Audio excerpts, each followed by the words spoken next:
হাই friends, আজি মই আপোনালোকক বনাই দেখুৱাম খুৰমা। আহকচোন কেনেকৈ বনাওঁ চাওঁ। তাৰ বাবে মই ময়দা লৈছোঁ, ডাঙৰ কাপ এটাৰে 1 কাপ। ইয়াতে অকণমান বেকিং সোডা লৈছোঁ আৰু অলপমান ৰিফাইন তেল লৈ এইখিনি ভালদৰে মিক্স কৰি ল'ম।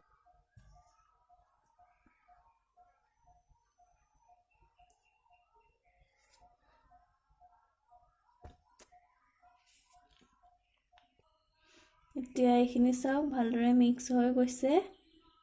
এতিয়া মই এইখিনি পানী দি ভালদৰে ৰুটি মাৰিবলৈ আমি যেনেকৈ মাৰি লওঁ আটাখিনি তেনেকৈ মাৰি ল'ব লাগিব।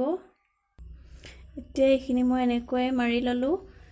ইমান সফ্ট নহয় আৰু বেছি টাইটো নহয়। 10 মিনিটৰ কাৰণে এইখিনি ঢাকি পেলাই ৰাখি দিম। এইখিনি এতিয়া হৈ গ'ল, মই এইখিনি বেলি ল'ম। এতিয়া মই ইমানটো পাতলাকৈ বেলি ল'লোঁ।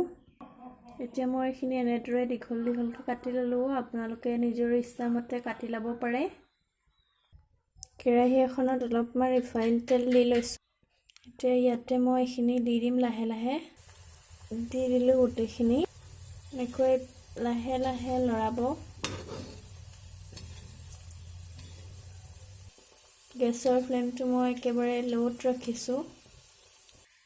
হৈ গ'ল এতিয়া এইখিনি মই কাঢ়ি ল'ম বেলেগকৈ। এতিয়া মই ইয়াতে লৈছোঁ 1 কাপ চেনি আৰু আধা কাপ পানী। চুগাৰ চিৰাপটো ৰেডি হৈ গৈছে। এতিয়া মই ইয়াতে ভাজি থোৱা খুৰমাখিনি দি দিম। দি দিলোঁ। এতিয়া এনেকৈ চেনি পানীখিনি ভালদৰে মিহলাব লাগিব। শুকাই নোযোৱালৈকে মই এনেকৈ লৰাই থাকিম। এতিয়া এইখিনি চাওক শুকাই গৈছে আৰু হৈয়ে গৈছে। এতিয়া মই এনেকৈ প্লেট এখনত উলিয়াই ল'লোঁ। আপোনালোকে যদি মোৰ ভিডিঅ'টো চাই ভাল লাগিল তেনেহ'লে প্লিজ লাইক কৰিব, কমেণ্ট কৰিব আৰু ছাবস্ক্ৰাইব কৰি দিব।